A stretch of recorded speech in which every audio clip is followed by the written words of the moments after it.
ChatGPT est bien loin de nos cerveaux. Soyons pas trompés par les ordinateurs. Ils ne peuvent qu'exécuter ce pourquoi on les a programmés. Rien n'est comparable à l'esprit humain. On est capable de stocker des milliards de gigaoctets, développer les plus grandes thèses des...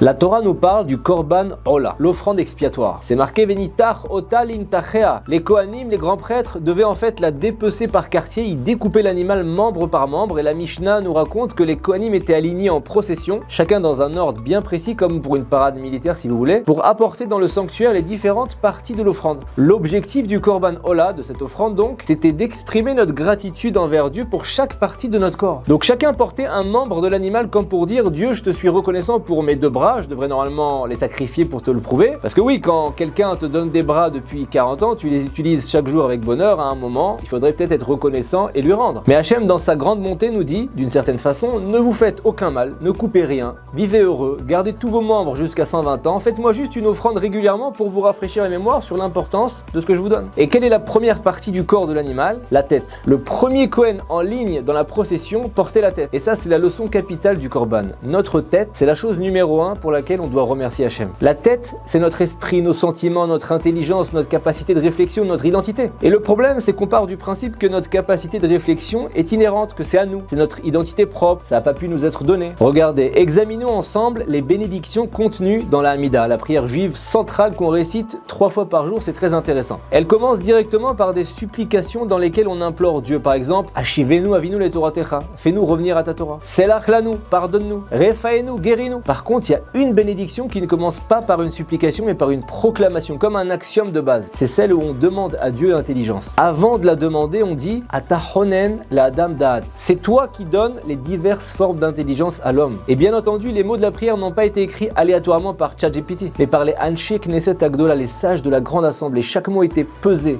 discuter avant d'être approuvé. Si la bénédiction sur l'intelligence est exprimée d'une façon différente que les autres, c'est qu'il y a un message véhiculé très important derrière. Le Rav Avigdor Miller pose donc la question, pourquoi cette bénédiction ne commence pas par supplier Dieu directement, comme les autres, mais par proclamer que c'est Dieu qui détient l'intelligence? Et ensuite on demande. La réponse est simple. Tout ce qu'on demande à Dieu dans la prière de l'Amida, on sait très bien qu'on en a besoin. C'est évident. Le fait qu'on soit faible face à la faute, c'est évident. Alors on demande à Dieu de nous pardonner, parce qu'on le sait. Mais en ce qui concerne l'intelligence, on ne se rend pas compte qu'Hachem la prodigue constamment. On la considère comme une partie indissociable de nous. Eh bien non, notre esprit c'est un cadeau. C'est toi Dieu qui nous le prodigue. Donc le juif s'entraîne 3 fois par jour à prendre conscience de ce cadeau. Sachez qu'au moins 15% de la population mondiale n'est malheureusement même pas saine d'esprit, ne peut même pas fonctionner normalement. Sans parler de tous les gens aujourd'hui qui vivent une vie parallèle à la vraie vie, notamment virtuellement. On voit aussi des gens qui sont intelligents, mais seulement dans un domaine. Dernièrement, j'étais en contact avec un ingénieur assez brillant, mais avec une intelligence émotionnelle si faible qu'il ne se rendait même pas compte qu'il blessait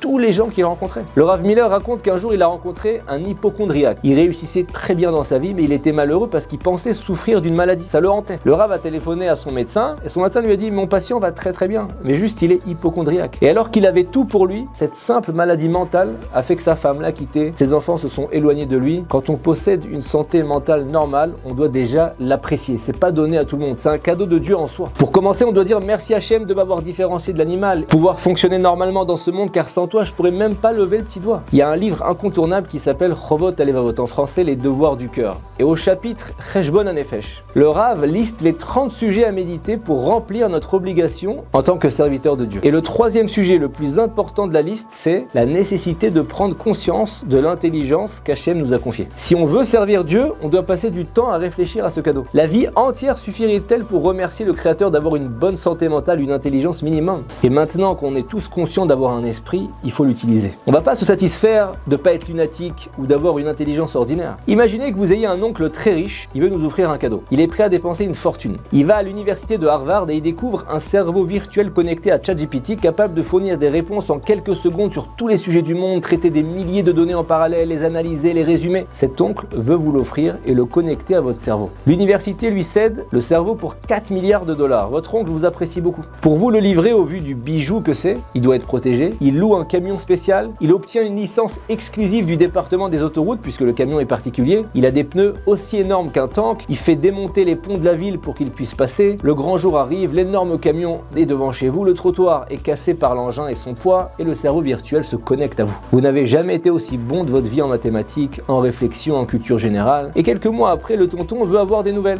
savoir comment vous l'utilisez et vous lui dites grâce à lui j'aide mon fils à faire ses devoirs en mathématiques dans sa classe de CP. Ou alors on fait les calculs avec ma femme pour savoir combien elle dépense à l'épicerie. Et là le tonton vous dit on dépense pas 4 milliards de dollars pour demander à un cerveau virtuel de faire les mêmes calculs qu'une calculette de poche. Là il est furieux, il veut que vous le rendiez. Dieu nous dit également dans sa Torah, je vous ai accordé un cadeau inestimable, le cerveau humain qui n'a pas son pareil dans tout l'univers et vous l'utilisez d'une manière basique. Votre objectif n'est qu'être équilibré d'esprit. Le cerveau virtuel ChatGPT est bien loin de nos cerveaux. Ne soyons pas trompés par les ordinateurs. Ceux qui insinuent que les ordinateurs sont quasiment capables de penser se trompent. Ils ne peuvent qu'exécuter ce pourquoi on les a programmés. Rien n'est comparable à l'esprit humain. Contrairement à l'ordinateur, notre cerveau est capable de s'adapter à des situations imprévues, à être créatif, à des problèmes ultra complexes, à avoir de l'empathie, à créer à partir de notre propre imagination, à nous, à avoir une conscience de soi-même. On a un nombre infini de circuits dans le cerveau, on est capable de stocker des milliards de gigaoctets. Et plus on étudie, plus on le stimule, plus on a la possibilité de mémoriser davantage. Notre esprit peut développer les plus grandes thèses, les plus grandes pensées, les plus grands arguments, rien n'est comparable à l'esprit. Hachem nous interroge comme l'oncle dans notre histoire. Que fais-tu avec mon cadeau? Si c'est uniquement pour faire notre train-train quotidien, le cerveau d'un chat aurait suffi. Il est parfait pour nos besoins. Le chat a même des talents que nous n'avons pas. Il est apte à deviner des choses par l'instinct, il est plus propre que nous, il est plus indépendant et en plus, les chats ne divorcent pas. Alors si Hachem nous a doté d'un cerveau à ce point performant, il attend bien plus qu'atteindre une santé mentale. À l'intérieur de notre cerveau, on peut inscrire toute la Torah,